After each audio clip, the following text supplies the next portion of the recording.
You'd be surprised the folk has seen things and afraid to tell anybody about it. Former Nashville, Tennessee Councilman George Darden has never seen a UFO, but he thought he knew a good deal when he saw one. He was wrong. Darden hoped he could create a few jobs and some tourist income by building, with city funds, a UFO landing pad, sort of a Nashville-style welcome wagon for visitors from the Crab Nebula and beyond. The plan was defeated by a council vote of 27-1. Got one vote, which was a start. That was my vote.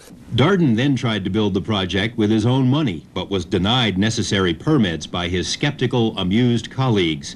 The newspapers had a lot of fun at his expense, and the councilman even landed himself on the Joan Rivers show. Politically, he was doomed, and so was his idea. People have come right here in front of my house in tour buses because it came on the radio that I had built it in my backyard, which I had not. Darden says he never thought aliens would actually land in Nashville. He merely thought UFOs were a good gimmick. What he didn't know is that the seeds of his demise had been planted decades before by intelligence agencies who secretly plotted to make certain that the media and the public would never take UFOs too seriously, and that anyone who did take UFOs seriously would be subjected to ridicule and laughter. And all the way through, you can trace a deliberate pattern of disinformation, deception, the laughter curtain, the ridicule, the debunking, the UFO bashers that come out, there's still a few of them around, and say that anybody involved with UFOs is a crackpot. And I fault the media for that. They've never, ever taken the time to look at the reality of it, to look at the evidence and talk to the people who have first-hand knowledge. They go out and they'll talk to some poor yo-yo who's wearing a beanie with a couple of antennas up there, who said, I've been aboard this ship and I went to Venus and I had a love affair with... Well, the media focuses in on that guy, but they won't focus in on a scientist or retired military or a police officer who can tell them firsthand what I've seen and what's happened and what I know. August 1950, Missoula, Montana. A photographer captured movie footage of two silvery disc-shaped objects.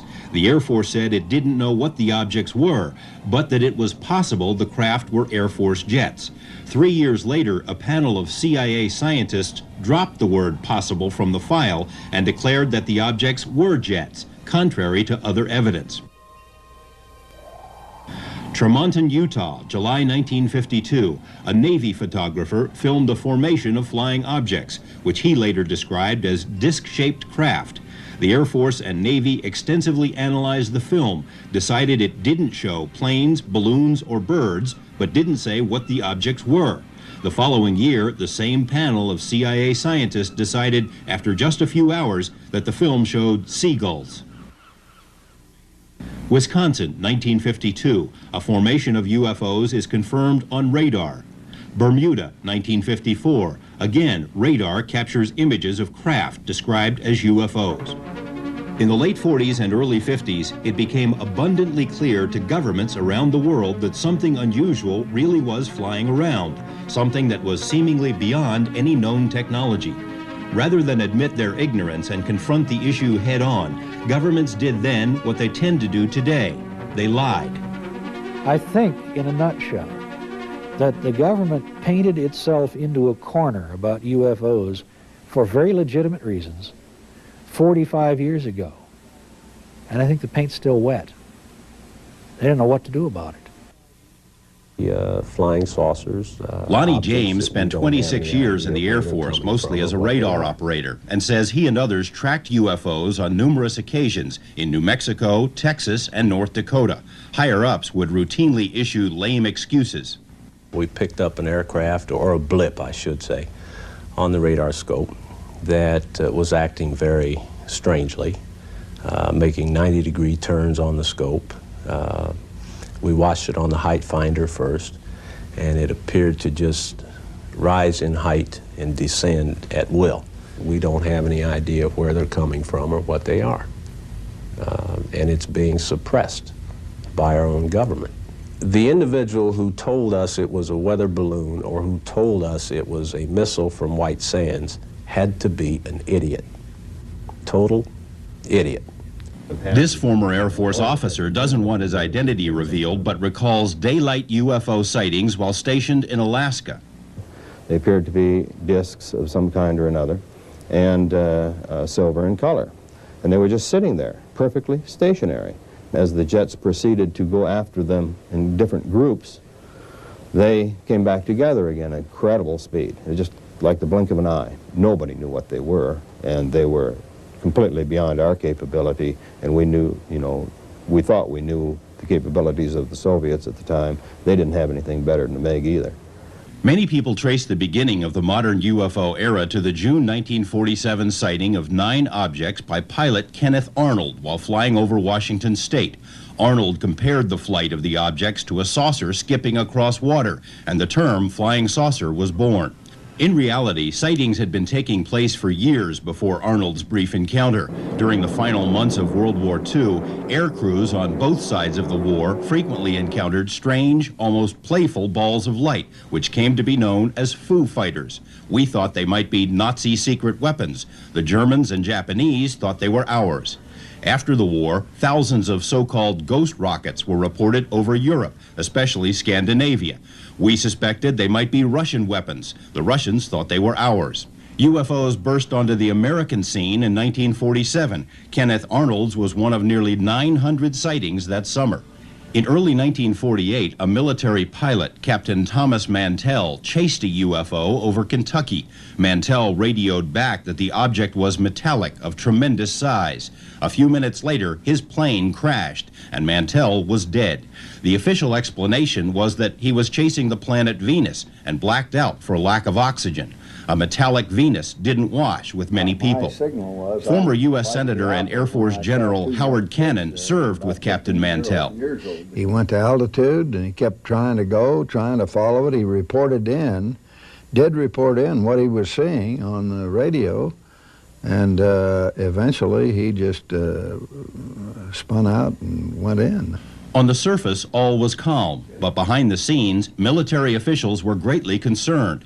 They worried that these unidentified objects might be advanced weapons from an enemy nation, so secret studies were begun.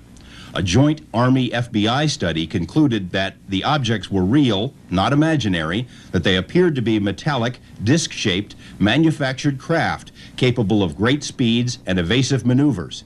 The existence of this study was kept secret until 1976, 29 years later. The Air Force began its own study centered at Wright-Patterson Air Base in Ohio and dubbed Project Sign. In August of 1948, a top-secret evaluation was written based on an analysis of 200 early cases. The Project Sign report concluded, astonishingly, that UFOs were almost certainly interplanetary craft. But when the document was forwarded to Chief of Staff Hoyt Vandenberg, the general disagreed with the conclusion and ordered all copies of the report destroyed. Vandenberg later confided that such a conclusion would have, quote, caused a stampede, meaning widespread panic.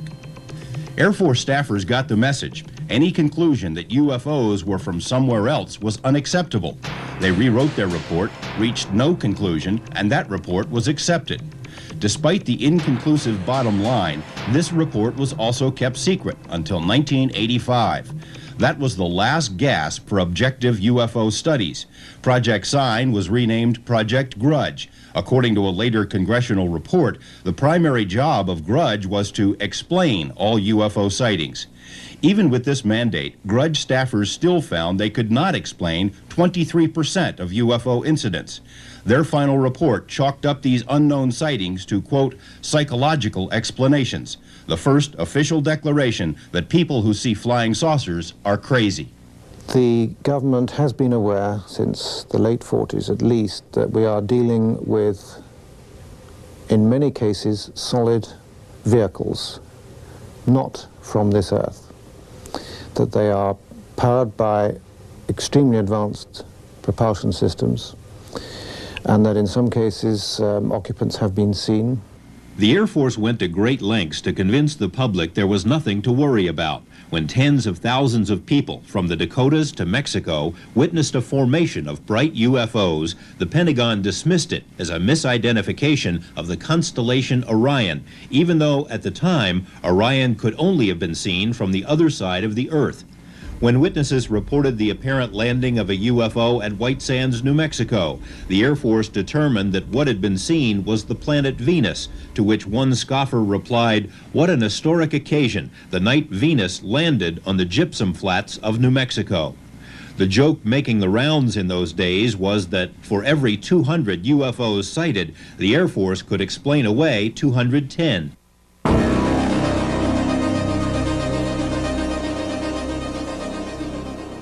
Even less cooperative than the public were the UFOs themselves. Once again, they seemed determined to refute all suggestions that they didn't exist. In 1952, the U.S. was hit by a massive wave of UFO sightings, more than 1,500 separate incidents in all, and many more occurred that weren't reported. Those who question why UFOs haven't landed in Washington, D.C. may be interested in what may rank as the most dramatic UFO incident of all. In July 1952, the nation's capital was buzzed by at least 6 UFOs on 2 consecutive weekends.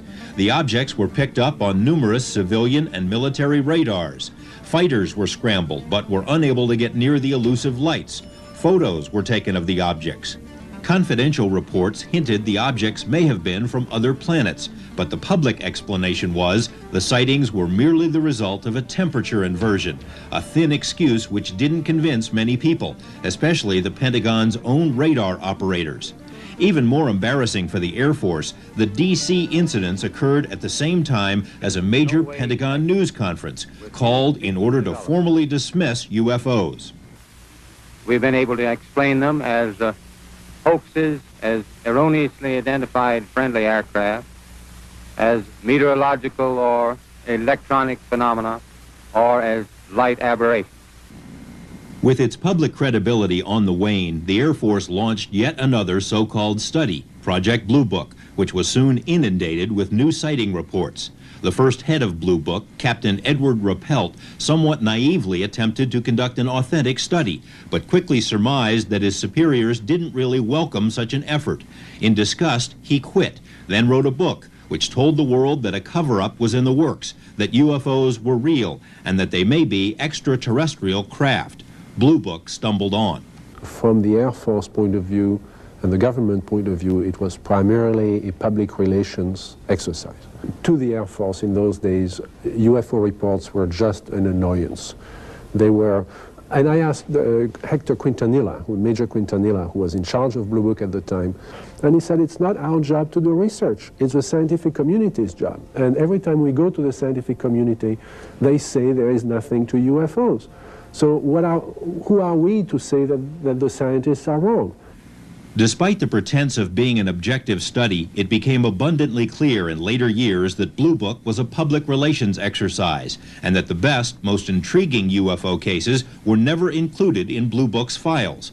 This memo, issued by an Air Force general in 1969, confirms that UFO cases which affected national security were sent to another program, one that remains secret to this day.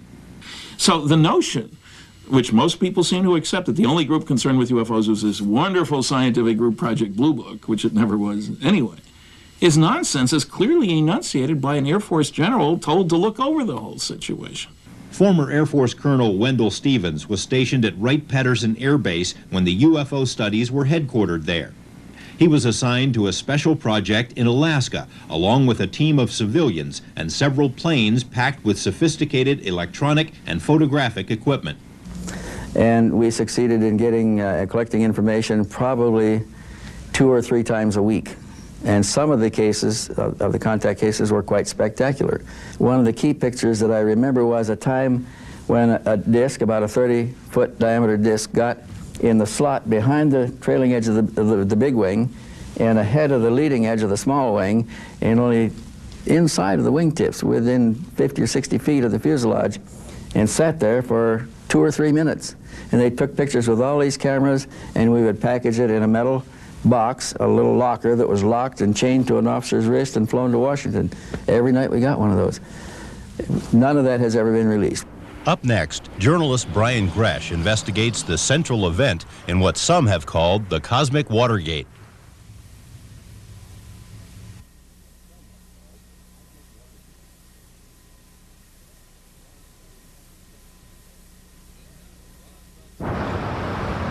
The town of Roswell, New Mexico isn't much different today than it was 45 years ago, when it became the unlikely setting for what may rank as the greatest cover-up in history.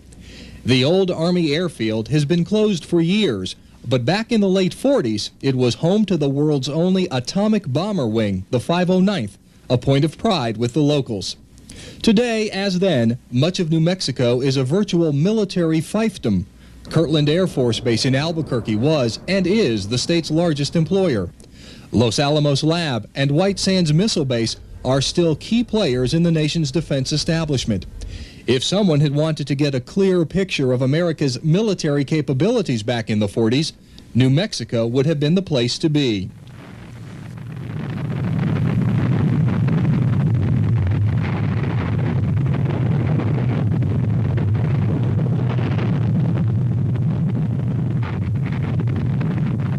New Mexico in the late 40s and early 50s was not only a hotbed of military activity, but also of UFO sightings. Green fireballs and other unexplained phenomena had been reported over nearly all of the state's top-secret military facilities on an ongoing basis, prompting hush-hush studies and evaluations. One secret study, dubbed Project Twinkle, concluded that it was doubtful the phenomenon was of natural origin. One reason? When attempts were made to photograph or record the fireballs, they simply moved to another location, as if they didn't want their pictures taken. Twinkle remained classified for decades. By early July of '47, the public was also becoming aware of the flying saucer mystery. Kenneth Arnold's famous sighting had occurred only a few days before, spurring a nationwide sighting spree. But what was seen in the skies over Roswell was different from the other elusive lights. This time, the lights came crashing down. A rancher named Mac Brazel was the first to spot the wreckage in the desert. He first phoned the sheriff, who then called the Army Air Base to report that something had crashed, a decision both would soon regret. The base dispatched intelligence officer Major Jesse Marcel to the scene. Marcel and others gathered up some of the strange material and brought it back to Roswell.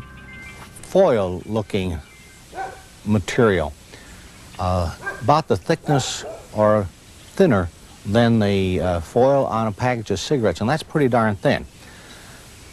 Could not be burned, could not be cut with a pair of scissors, put on the ground and a penknife taken and trying to drive it through wouldn't work. There was no way, it was indestructible for all practical purposes. Lieutenant Walter Hott was the public affairs officer for Roswell at the time the strange metal was found. He recalls being ordered by base commander Colonel William Blanchard to issue a shocking press release. He called and said words to this effect: "We've got pieces of what we think is a flying saucer." The release was picked up by newspapers all over the world, and queries about the flying saucer came pouring in. The first phone call I got after that got on the wires and the like was from London, England, fellow calling some newspaper, and I don't remember which one it was. "If this is something from outer space, how did Major Marcel know how to fly it?" I said, well, he didn't actually get in it and fly it. He just put the pieces in an airplane and flew the airplane. But within hours after the initial press release, higher-ups within the Army ordered a new story to be issued. The wreckage wasn't from a flying saucer after all, but rather was part of a weather balloon. A news conference was staged, at which pieces of a shredded weather balloon were put on display. But Major Marcel admitted in later years that the material shown to the reporters wasn't what he brought back from the Brazel Ranch. Marcel said the metal had been spread out over 3/4 of a mile at the ranch, far too much material for a weather balloon. And he said some of the pieces contained strange, inscrutable symbols, as if written in an alien language. He reiterated that over and over, that what he had seen was not, I'll have to quote here, not of this earth. He was very, very adamant about it. What Haught didn't know back then was that a second wreckage site, 120 miles from the Brazel Ranch, had also been found, and on the same day. Numerous witnesses, including an archaeology team, say they saw a large crashed disc and the bodies of at least 4 alien creatures. Like the Brazel site, this second location was sealed off by the military, and witnesses were told to keep their mouths shut. So when you get such a consistency of input from respectable people, people whose testimony you'd like on your side in a court of law, ask any attorney, you're stuck. What are you going to do from there? These people are telling the truth. It's not one person, it's not 10 people, it's over 100 people. As Friedman reveals in his book, Crash at Corona, dozens of former military personnel have surfaced over the years who say they saw, handled, or transported either the wreckage, the alien bodies, or both. Bob Shirky, the former assistant operations officer at Roswell Field, is one of them. Colonel Blanchard had called down and said, set up a plane to go to Fort Worth. He said, I want a B-29. And then Colonel Blanchard showed up in a couple of cars, and the people come hurrying into the building, and he stepped in, Colonel Blanchard stepped into this doorway into the operations office to get out of the hallway. And that's when I said, Colonel Blanchard, you're blocking my view, you know. And I peeked over his shoulder as a couple of people went by carrying various pieces of metal. And one of them pretty good size, about 2 by 4. Shirky says he knew other people who had knowledge of the wreckage or bodies, including a nurse at the base hospital who claimed to have seen horrid alien carcasses. Shirky has also remained friends with Glenn Dennis, the town mortician. Said to me, did you see the sketches in the paper of the humanoids or the bodies? And I said, yes. He says, well, I can tell you that's what they looked like. Says, our funeral parlor supplied the caskets for the Air Force to use because we had the contract. And they came in and took all the baby-sized or youth-sized caskets we had. When this crash saucer event took place, the military told him, if you ever talk about what you saw, we will kill you and we will kill your family. While a cover story was being spoon-fed to gullible media, more dramatic steps were taken to ensure that the story of the saucer and bodies would spread no further. Mac Brazel, for instance, was held incommunicado for a week, and when he finally re-emerged, had changed his story about what he found. Sheriff George Wilcox confided in later years that the lives of his family had been threatened by the military unless he kept out of the investigation. His own samples of the strange metal were seized. A Roswell radio station was ordered by the FBI to cease transmission of a story about the crash. But the most effective subterfuge involved the transport of the alleged alien flotsam.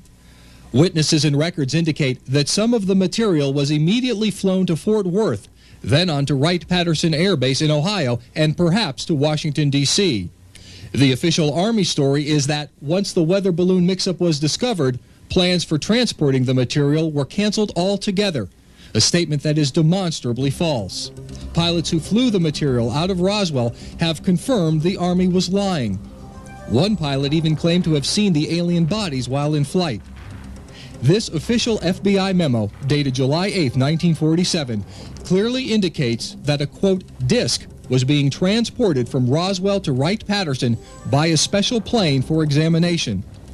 Wendell Stevens was at Wright-Patterson back then and remembers far more furor than should have been generated by a weather balloon. My immediate superior, who was Colonel Albert Boyd at the time, later became 3-star General Albert Boyd and the commander of the Edwards Air Force Base Flight Test Center. He was my immediate superior, and he was one of the officers that flew General Twining out to Kirtland Air Force Base on the night of the 3rd of July. More than 200 witnesses in all have now come forward with bits and pieces of information about the New Mexico events, much of it first-hand information. Yet the official files of those agencies charged with investigating UFOs over the years contain virtually nothing about the case, not even files which might discredit it. There is more than enough evidence to suggest that something extraordinary happened in the New Mexican desert back in 1947, and that the military went to great lengths to hide the truth. We have the general who took the call from Washington saying to cover it up. We have the rancher, his son, the people around him, neighbors that he talked to. They come up with a consistent story, descriptions of not only the wreckage, but how he was treated by the government. We have the media people in the town of Roswell. Some of them are still alive. We have the guy who put out the press release. He's never changed his story in the 14 years since I've been talking to Walter Howe.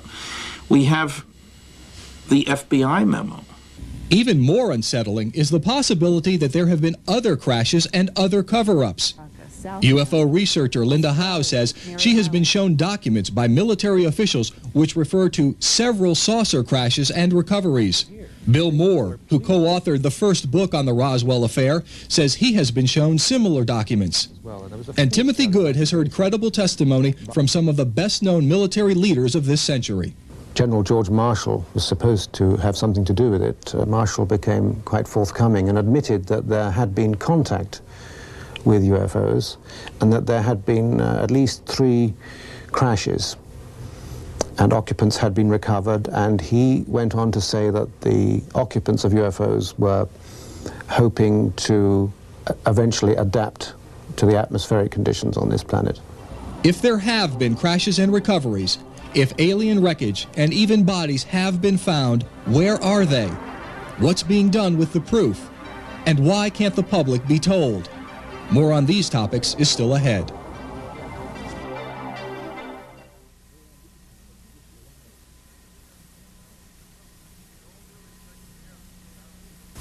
With all due respect to the Air Force, I believe that some of them will prove to be of interplanetary origin. Retired Marine Corps officer Donald Kehoe is widely regarded as the father of the UFO cover-up theory. In books, magazines, and broadcast appearances during the 50s and 60s, the bulldogish Kehoe became the single most painful dagger in the belly of the Air Force, a relentless crusader who relied on his own military sources to expose Pentagon lies about UFOs, and there were plenty. They are simply following orders to explain away all UFO sightings as quickly as possible when they become public and deny that UFOs really exist. The Air Force went to such extremes in trying to explain away UFOs that it lost credibility even with sympathetic media. In the mid-1960s, the U.S. was engulfed in an intensive 2-year UFO wave, during which hundreds of thousands of Americans claimed to have seen UFOs. Alan Hynek, Project Blue Book's designated explainer, inadvertently punctuated the mid-60s flap when he announced that UFO sightings by hundreds of Michigan residents were inspired by swamp gas, an excuse which was ridiculed nationally and which prompted calls for a congressional inquiry into UFOs. Under pressure, the Air Force agreed to sponsor what it called an independent scientific study of UFOs. Several universities declined the job, which eventually went to esteemed University of Colorado physicist Dr. Edward Condon. But any hopes for an objective study were dashed even before the project began. Condon himself stated in public that the government should get out of the UFO business and that UFO writers should be horsewhipped. His project coordinator caused his own stir when one of his memos was leaked, stating that the staff would consist of non-believers and that the, quote, trick would be to make the study appear objective. Several staff members resigned, complaining that the results were rigged. Nevertheless, the Condon report predictably concluded that UFOs weren't worth studying, and the Air Force used the Condon report as a reason to cancel Blue Book altogether in 1969. None of the evidence that I have examined would indicate any proof at all that we are being visited by extraterrestrials. We have not been hiding anything. The investigations have been made public. The explanations of those where there is a clear explanation have been made public. Hynek, of course, would soon change his mind about Blue Book and about UFOs, and would become the most important figure in the history of American ufology. Jacques Vallée was his closest associate. The Scientific Advisory Board of the U.S. Air Force had many opportunities to review the UFO files. They knew that people like Dr. Hynek and I and many other scientists were of the opinion that this should be studied, and they could have done something. And if they had given an opinion to the Secretary of the Air Force that this should be studied, it would have been studied. Instead, everything was swept under the rug. The Air Force contention that UFOs were not a threat to national security was contradicted over and over by the military's own files. A secret order issued in 1960 to all Air Force commanders stated flat out that the Pentagon considers UFOs to be, quote, serious business, and no wonder. UFOs had been seen most often over sensitive nuclear and military installations, including Oak Ridge National Lab, Los Alamos, White Sands, Savannah River, and dozens of other defense installations. Anybody would recognize that if you have a base at which there are stored nuclear weapons, and a vehicle has penetrated your air cover and goes right down the runway, that has national security implications. That kind of sighting is far more interesting to me than some light in the sky meandering along. So, on the one hand, we have this popular impression, repeated as recently as a few months ago by an Air Force spokesman, that there isn't anything that affects national security, and Blue Book was it. Well, that's absolute nonsense, and we've had the records to prove that for a long time. One indication of the Air Force's true view of UFOs was found in this chapter from a military textbook being used at the Air Force Academy in the late 60s. The Air Force was teaching its finest cadets that the UFO phenomenon has been global in nature for 50,000 years, that it is not psychological, that some UFOs appear to be craft controlled by aliens, and that there may be as many as 4 types of aliens visiting this planet. The Air Force's own words. When word of this chapter leaked to the public, it was pulled from the curriculum. Another indication of how seriously UFOs were taken was the level of secrecy assigned by the Pentagon. And it has been covered up. It was classified higher than the hydrogen bomb back in 1950. And it's still classified way, way above top secret. One source for this information was Wilbert Smith, one of Canada's leading scientists during the 1950s. In this formerly top-secret memo written for Canada's Department of Transport, Smith revealed that he had had high-level meetings with American scientists concerning UFOs, that flying saucers were real, and that they were classified higher than the H-bomb in the U.S. Smith also indicated that material from crashed saucers had been recovered by the Americans. One of Smith's American contacts was the late Dr. Robert Sarbacher, one of the most respected scientists of this century and a contemporary of Einstein and Oppenheimer. In letters and personal interviews from the early 80s, Sarbacher conceded that he had told Wilbert Smith about recovered saucers and alien bodies, things which, quote, didn't originate on Earth. Sarbacher says he was invited to work on these materials, but never did. He also named several other scientists whom he said were definitely involved, said he'd received briefings on the topic while working at the Pentagon, and that the entire matter was the most classified subject in the U.S. government. Because of Sarbacher's scientific stature, many researchers consider his statements to be the most significant ever made on the UFO topic. The Canadian government wasn't the only one to learn about America's saucer secrets. Former NATO staffer Robert Dean says he read a top-secret briefing document prepared for American allies. The conclusion of the study was that if there was a program or a hostile purpose here, it would have all been over. They could fly rings around us. They made fools of us in the air. They played games with us on the ground. Case after case after case. There is a collaboration on above top secret information on this subject between, say, the United States, Great Britain to a certain extent, Canada, Australia, but this is to a limited extent. I don't think the United States has revealed everything it knows to other governments. I'm convinced of that. Many governments haven't the faintest idea what's going on. They have no need to know, and they haven't been filled in. Why would world governments maintain two attitudes about UFOs? A great concern in private, but ridicule and debunking in public. The answer can be traced to the early 50s. What is the flying saucer? What do people see and sometimes photograph? What's behind the daily reports of aerial phenomena in the nation's press? I think it was from outer space, but friendly. The great UFO wave of 1952 had attracted the attention of the CIA, which was concerned that a foreign power might be able to exploit America's saucer craze. So a panel of scientists was convened to consider UFOs, the so-called Robertson panel. Members spent a total of 12 hours over 3 days reviewing the UFO evidence and concluded there was nothing to worry about. UFOs were not a threat to national security. However, the continued reporting of UFOs could be a threat, the panel said, and it recommended an official policy of debunking so that flying saucers would be stripped of their aura of mystery.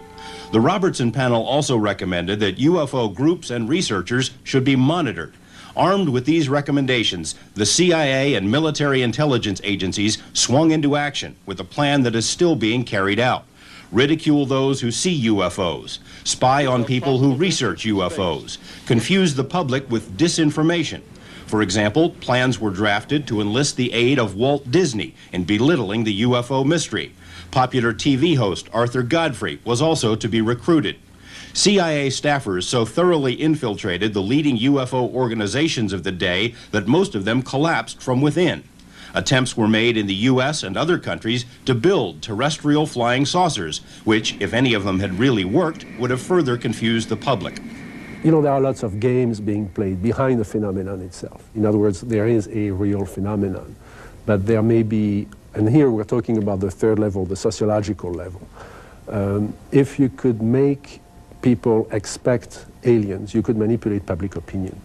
High-profile people who take an interest in UFOs, people like former Nashville Councilman George Darden, end up as targets of scorn and laughter. Others, like Linda Howe and Bill Moore, find themselves the targets of government surveillance. The FBI, for instance, has been unwilling to let Moore see the dossier it's compiled on his UFO activities, and some have been warned.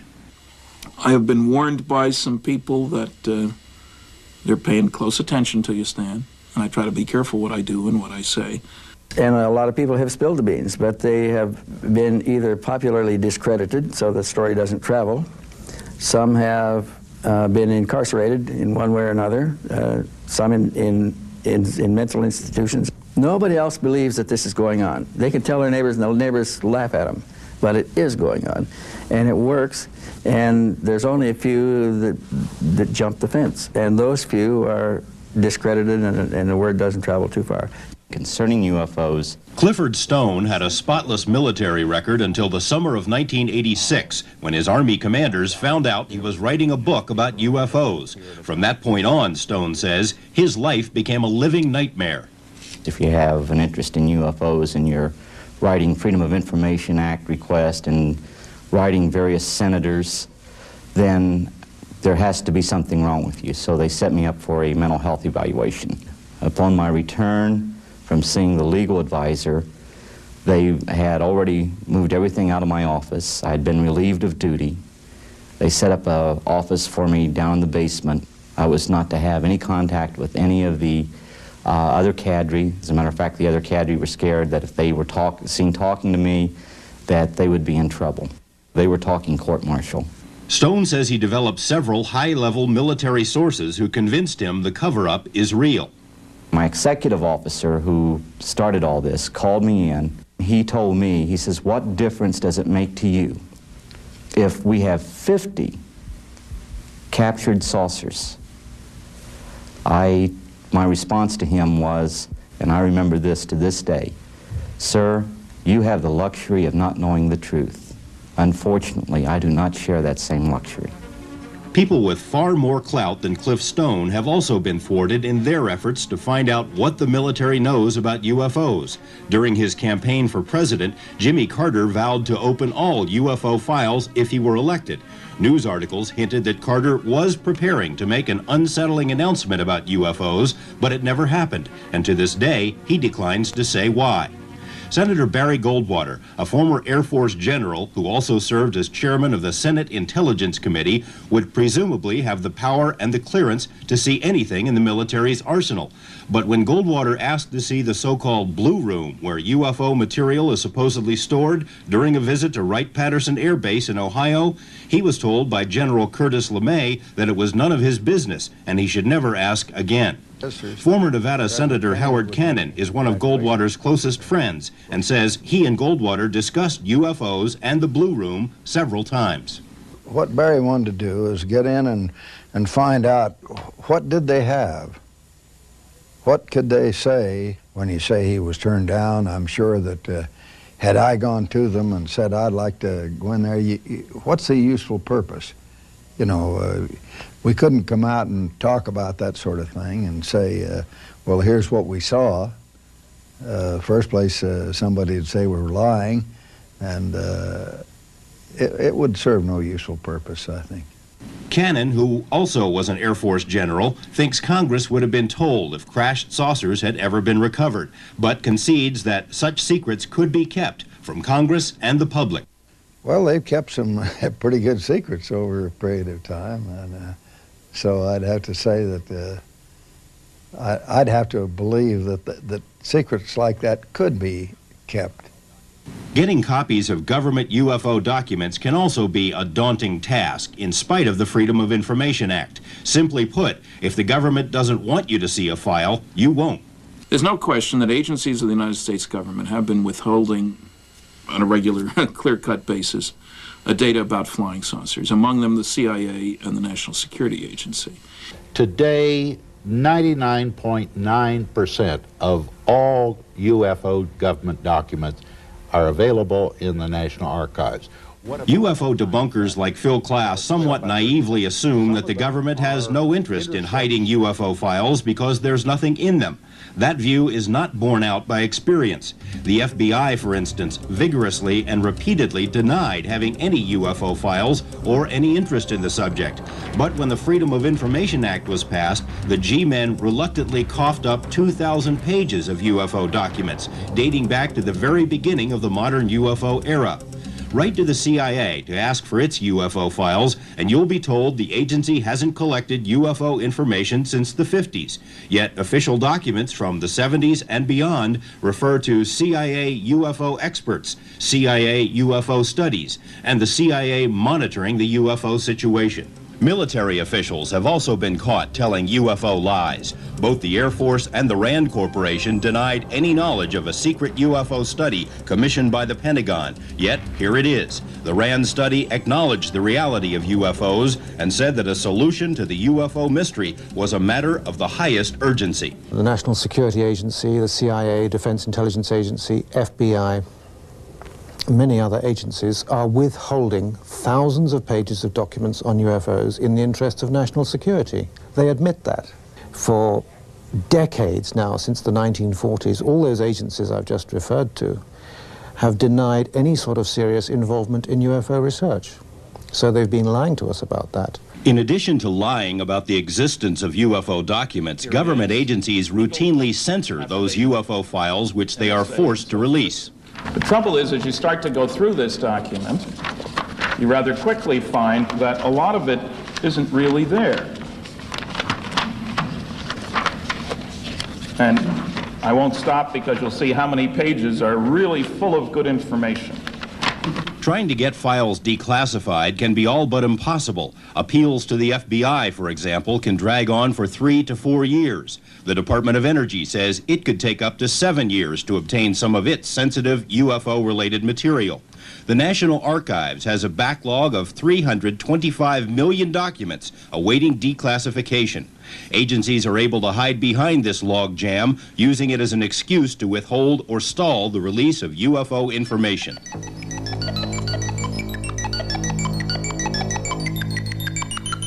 More disturbing than censorship, false denials, and stall tactics is government-sanctioned disinformation, which seemingly flows back to the CIA's Robertson panel. A recommendation that UFOs be demystified inspired intelligence agencies to muddy the flying saucer waters. Today, there are even officially published rules for how deception programs should be carried out in order to provide cover stories for secret military projects. Disinformation is a diversion away from the truth. Our method of protecting information is essentially to dilute it with so much garbage that it is extremely difficult for an outsider without access to know what's good and what isn't. Bill Moore should know all about disinformation efforts. He admits that he was part of one in the 1980s, working hand in hand with Air Force intelligence in a scheme to discredit a UFO researcher, a man who subsequently suffered a mental breakdown. Moore defends his motives. My involvement was only with the motive of learning how the process worked, who was involved with it, and ultimately, if I could, what was behind it. Why is the government doing this kind of thing? I never did quite learn why, but I did learn who, and I learned a great deal about how. Moore is also at the center of what many consider to be the ultimate UFO deception, the MJ-12 affair. A copy of the so-called MJ-12 document was sent anonymously to Bill Moore's associate. It purports to be a briefing paper prepared for President Eisenhower, explaining that crashed saucers and alien bodies have been recovered and that a secret organization of a dozen scientists and officials had been appointed to study and control all UFO material, MJ-12. Most UFO researchers consider the MJ-12 document to be a fake. The Air Force has finally issued a formal statement saying the document is not genuine. However, the details inside the paper aren't so easily dismissed. More than 30 different pieces of information, little details, that we didn't know before we got the documents, which were received in December 1984. But it turned out to be true. And it really boggles the mind how somebody could have known those things. If they're real, then they speak for themselves. If they're not real, then they are an extremely elaborate and sophisticated hoax, which, in my opinion, can only have been created by someone inside the government, because there are things in those documents that weren't in the public domain at the time the documents came to us. Stan Friedman spent several months and thousands of dollars trying to verify the MJ-12 paper. He says he found nothing which would automatically discredit it and remains convinced that MJ-12, or something like it, is very real. But I'm convinced that there is such a group, and if there isn't, we've made a terrible mistake. Because presidents and intelligence agencies need a group like that.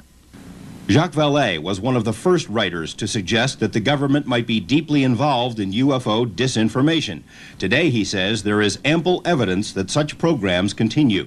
What intrigued me was that those people had linked to psychological warfare activities of the military, which opens the way to the speculation that perhaps the belief in UFOs can be manipulated as part of psychological warfare exercises.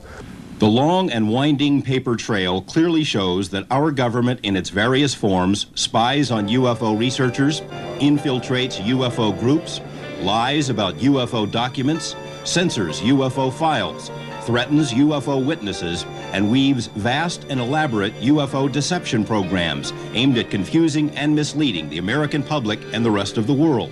The government is acting in the view of many like a frightened child, afraid to face the truth. What are they afraid of, and why can't we be told? More on that as we continue.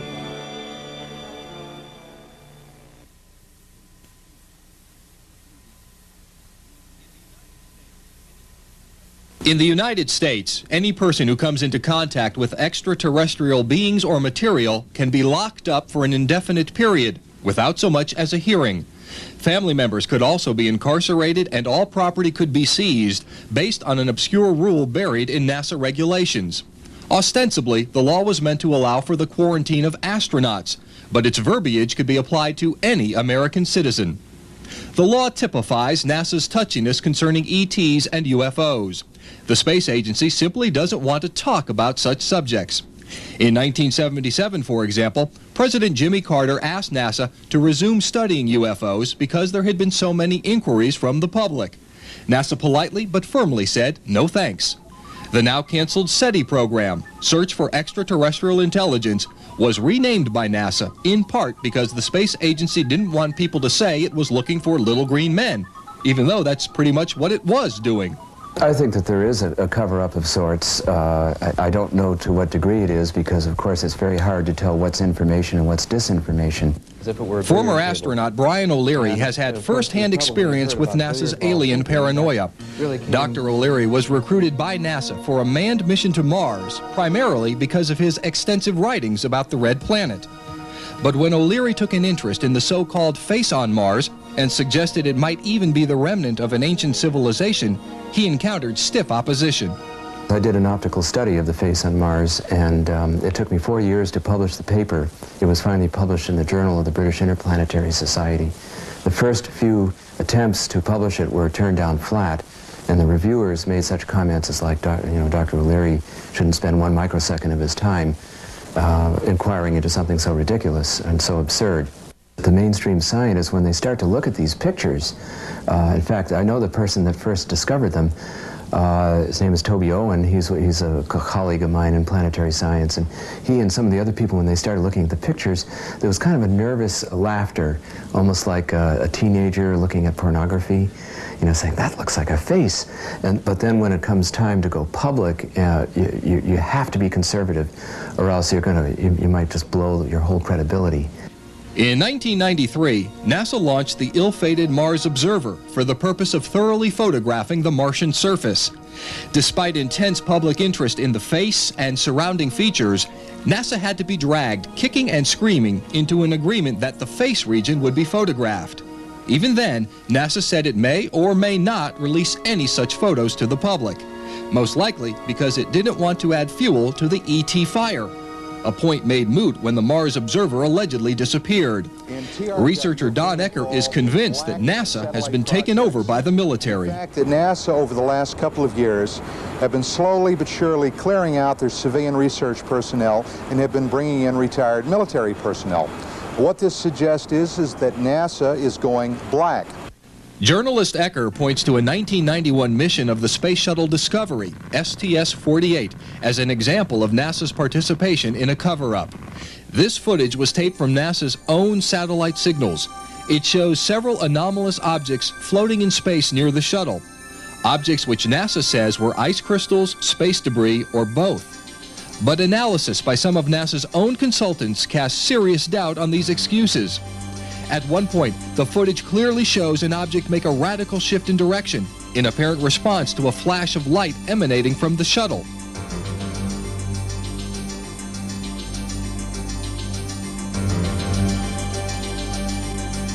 Here's the sequence again.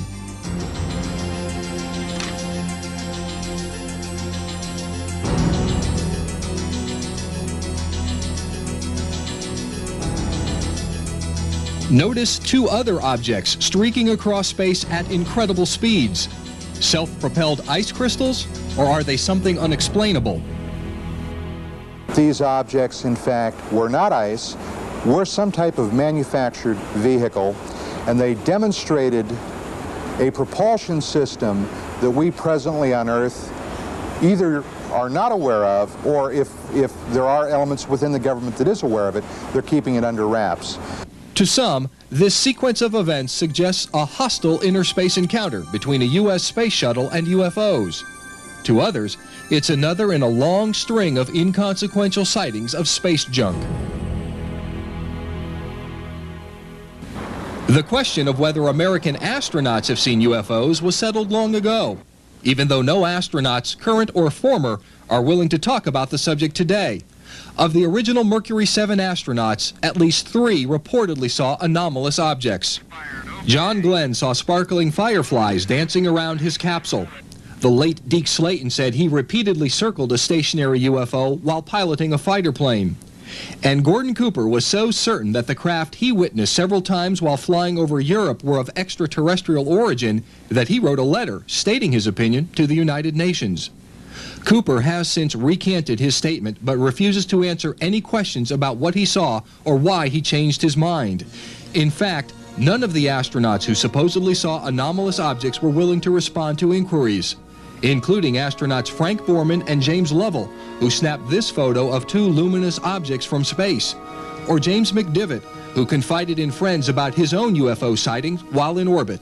They can't even tell their spouses, and I either get no answers or I get a very emotional response, almost embarrassment that, you know, that I even ask the question. It's kind of ironic. It's one of these catch-22 situations. If you know, you can't tell. If you don't know, you don't know anyway. UFOs have reportedly been monitoring human technology for decades, perhaps centuries. They've followed our planes and experimental vehicles, have been spotted adjacent to rocket and missile tests, and have done the same all over the world.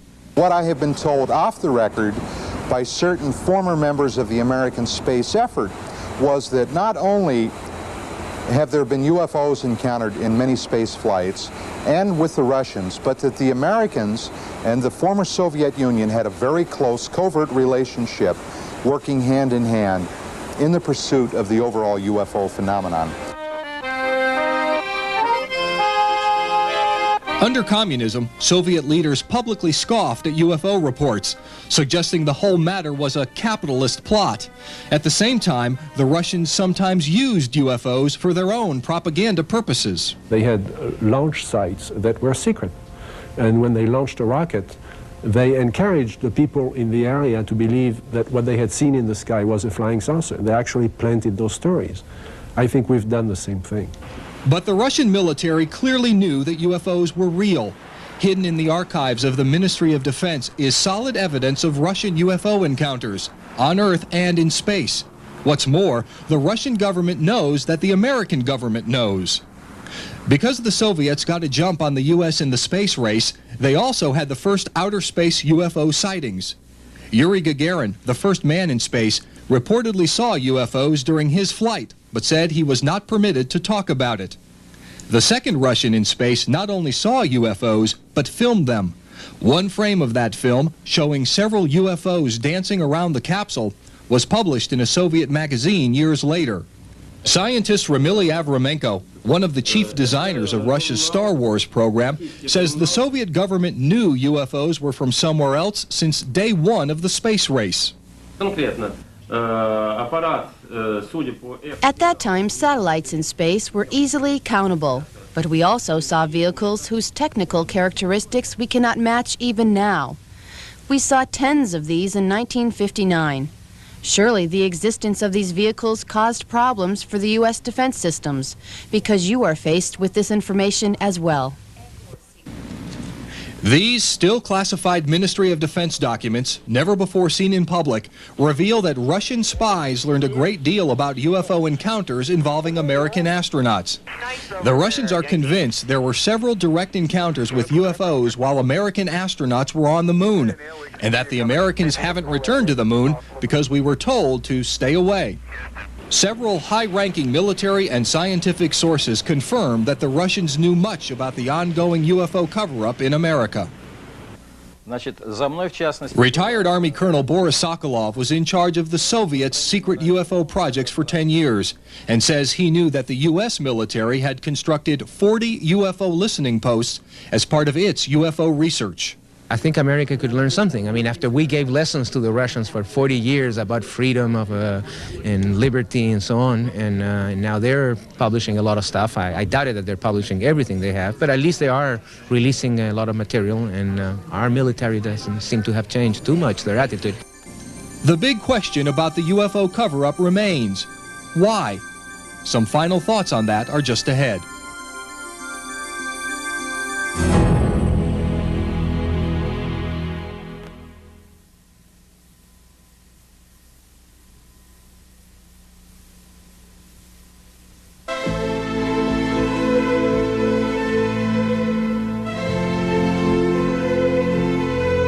When is a secret not a secret? When everyone has heard it, but few pay attention. The UFO cover-up has been so well documented over so many years that it has seemingly become part of our popular mythology. It is not a myth. The government's own secret studies concluded decades ago that UFOs were real. Those studies were suppressed, then replaced by public relations shams.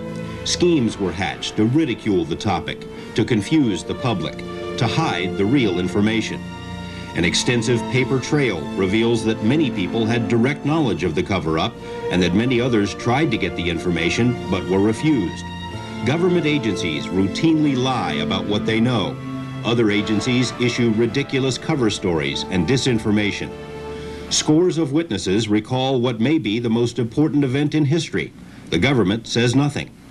Other witnesses, including some of our modern-day heroes, have seen the proof with their own eyes, but are ordered to keep quiet.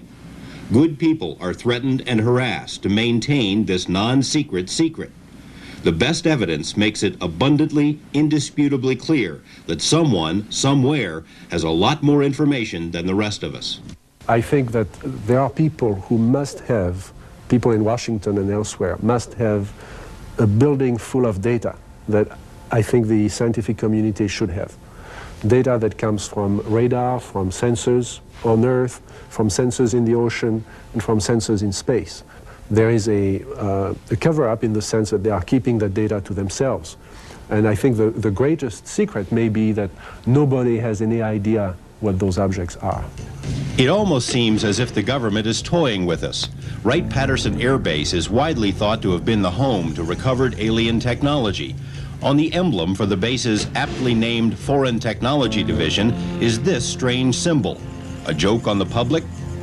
George Adamski, the original contactee whose claims about visiting Venus have been largely discredited, was able to travel all over the world to deliver specious lectures with the help of a special high-level passport. Who gave it to him? President Ronald Reagan, who delivered 5 public speeches about a possible threat from outer space, held a special White House screening of the movie E.T. and afterward whispered in the ear of director Steven Spielberg.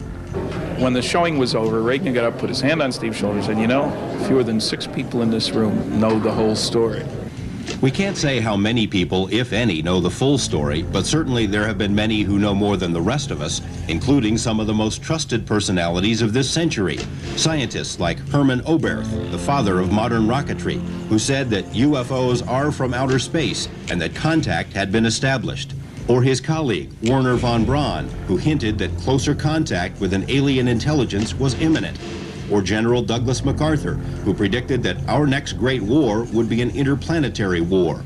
Or General George Marshall, who also said contact had been made and that UFOs could wipe us out if they wished.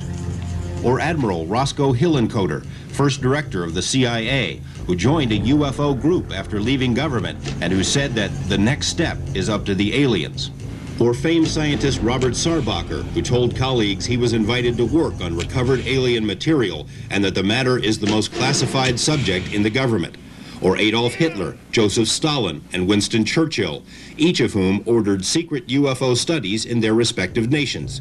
Or future President Gerald Ford, who called for congressional hearings so that Americans could learn the truth about UFOs. Or President Jimmy Carter, who saw his own UFO and who wanted to open all government UFO files, but didn't or couldn't.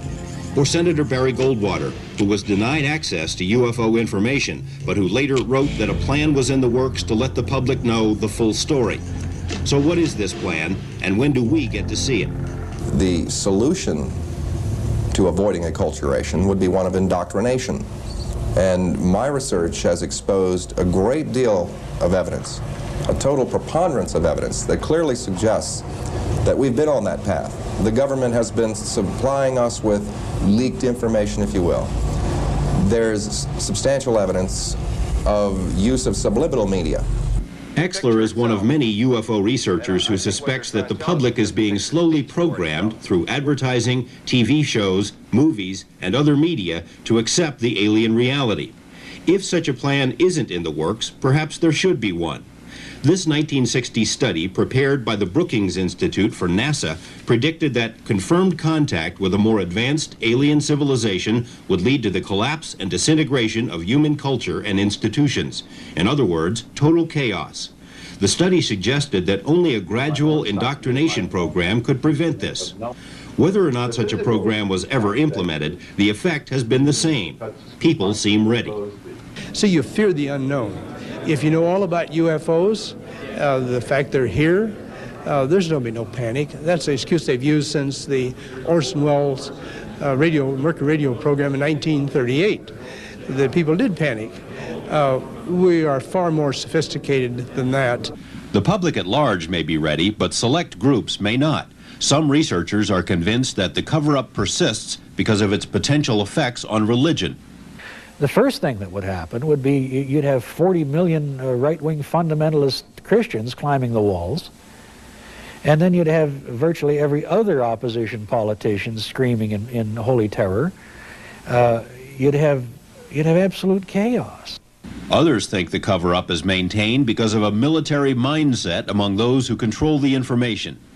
Under the guise of national security, many things were hidden, and many things today are still being hidden because there is a fear among certain individuals and very covert people that it is not good for the national security of this country for the citizens to understand it.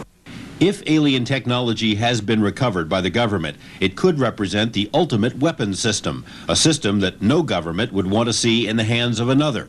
In the Nevada desert, for example, a top-secret, highly secure military base known as Area 51 is where witnesses and informed sources have repeatedly seen flying saucers, which they say are of alien origin. I saw 8 other ones, yeah. Former government scientist Bob Lazar says the discs are being studied so that their military potential can be exploited. The field that's generated will disable electronic equipment. It could absolutely be the ultimate weapon there is. I'm convinced that we do have recovered craft, and that the propulsion system associated with those craft is so sensitive that it is related to defense. And quite obviously, that has to be covered up. Tim Good agrees that national security is one reason why governments won't talk about recovered discs, and he agrees that such technology has likely been studied at Area 51. But he also sees other reasons for the government's reluctance. I think now something like 3,500 pilots have reported sightings of UFOs now, military and civilian pilots. I've spoken to a number of pilots who've had near collisions with UFOs. If it were to be revealed that there have been quite a number of near collisions, and that in some cases aircraft have even disappeared, in Above Top Secret, I've cited at least 2 instances where aircraft have disappeared shortly after UFOs have been seen in the vicinity or reported by the pilot. That's not the sort of information that governments want to let out to the public. I mean, people would be wary about flying anymore. Bob Dean thinks it would be difficult for the government to make a limited announcement because any official acknowledgement would open a floodgate of sources. We've got astronauts, top military people, who are willing to tell us in an open forum what they've seen and what they've experienced, if they can be guaranteed that their careers and their families are not going to be in danger.